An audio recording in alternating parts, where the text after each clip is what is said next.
I am Melissa Corkum. If we haven't met yet, if you're watching the replay on YouTube, I blog at thecorkboardonline.com. I'm a parenting coach bringing you parenting advice that works so you can have less frustration and more fun with your kids. I go live in my Facebook group often at it's called Essentially Connected. So we would love to have you over there. I'll drop a link in the comments. Oh my goodness, it must be Friday, right? Hi, Fiona. So today I want to just give you a really quick tip about getting more energy for parenting your kids. So if you're watching the replay or watching live, go ahead and just drop a emoji for how you're feeling, what your energy level is, or drop a GIF if that's more your speed. So I hear from a lot of parents that y'all are tired, and I get it too, right? Especially if you're parenting kids with pretty high needs, we can just be exhausted. And we're not just exhausted like day to day, like we're exhausted from years and years and years of ongoing challenging behaviors that maybe we had no idea what to do about. So I just want to drop one quick little thing that could really help give you some of your energy back. And one of the things that is robbing a lot of our energy, especially our mental energy, right? And a lot of these kids are really physical, but dealing with their challenging behaviors is actually more mentally taxing than physically taxing, is decision fatigue, right? All of the decisions that we have to make every day, all the things we have to think about are taking our mental energy away. And so every time we have to use our mental energy to think about a day-to-day thing that we do every day, we have less energy to deal with the things that our kids are throwing at our way. So really quick, I'm going to talk about 4 ways or 4 areas where we can reduce this mental fatigue, especially decision fatigue. The first thing I want to talk about is clothes. Okay, so just get rid of all the clothes and strip down to your one favorite outfit. Think about it like your mom uniform, right? So I have a couple pairs of these like kind of athletic black leggings that I love. They're so comfortable. They have a really wide waistband. They stay up. And I love pairing that with like a tunicky cute little thing, right? And I'm a flip-flop kind of girl, and it's summer where I am. So black flip-flops all the way. I feel super comfortable in this outfit, but I also think I look pretty good. I can go out in public. I can lounge around the house, and I don't have to think about what I'm going to wear every morning when I get up, right? I just throw it on. So if you have to get up every morning and you think about what clothes you're going to wear, stop, right? Just find 1 or 2 things that you love. The bonus to this is you will also have less laundry. Win-win, right? The other thing I want you to pare down on is food. So maybe you're not doing a whole lot of meal planning.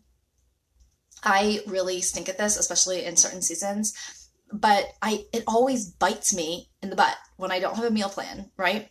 And so meal planning can feel very monotonous. You know, we eat so much, right? There's so many meals to plan in the day. So kind of get yourself in a rhythm. Do the same thing every Sunday, every Monday, every Tuesday. Maybe it's Taco Tuesday and family night on Friday with pizza and a movie. I don't know, whatever works for your family. But think about the things that your kids love to eat and just feed them more of those things and feed them often. And that way your grocery shopping will be simplified. Thinking about what to make will be simplified. Less decisions you have to make, less mental taxing time, less wandering up and down the grocery aisles, wondering what in the world you should be making. Just know you're going to buy the same thing pretty much every week and make the same thing every Sunday, every Monday, every Tuesday, et cetera, et cetera. The other way that I think I get bogged down with decision fatigue is in my day-to-day schedule. What are we going to do today, right? If you have little kids running around, you're like, how do I keep them occupied? If you have bigger kids, you're wondering, who do I have to drive where and what's going on? Maybe you work at home and you're like, what do I even do with my time? Maybe you work at an office job and you have so many tasks, it's just overwhelming. So try to get a rhythm.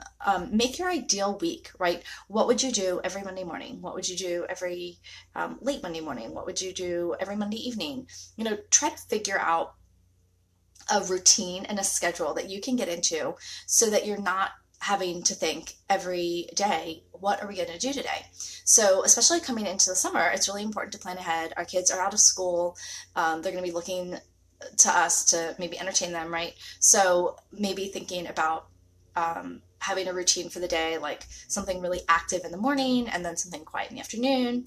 or pool every Monday, play date every Tuesday, library every Wednesday, I don't know, whatever works for you. But get into a rhythm. The other benefit of this is our kids, especially if they struggle with special needs, need this rhythm. And I always say that repetition and rhythm equals regulation, right? So we all want kids who have more emotional regulation. And so keeping a routine and a regular rhythm throughout the summer can be one way we can do that. And it decreases our decision fatigue every day, which means we'll have more energy to have more fun with our kids. So there are wins all the way around here.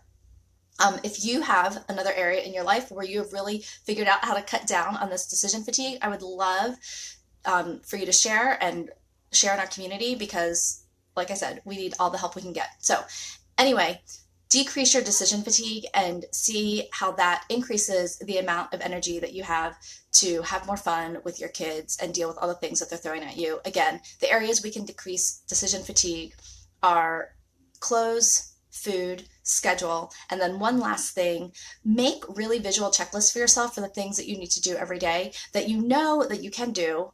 I mean, you've memorized them, but really, if we get it out of our head and onto paper, then it's less mental space that we'll have to use, less energy we'll have to use, and again, more energy we'll have for our kids. So these might be things like in my world, when I check my email, I actually have a couple different email accounts that I want to make sure that I check, writing those things down. It might be, the things that you need to do to get ready for bed at night, or start your house up in the morning. Maybe you make coffee and have breakfast and take a walk, or all of those things. Get those things written down into routines so they're right where you can see them and you don't have to use your brain to remember what those steps are every day. So I hope that's helpful. Again, if you have tips and tricks on how to reduce your mental decision fatigue, we would love for you to share them. If you are watching on YouTube, go ahead and subscribe to the channel so you can make sure that you see the new tips when they come out every week. Everyone have a great weekend.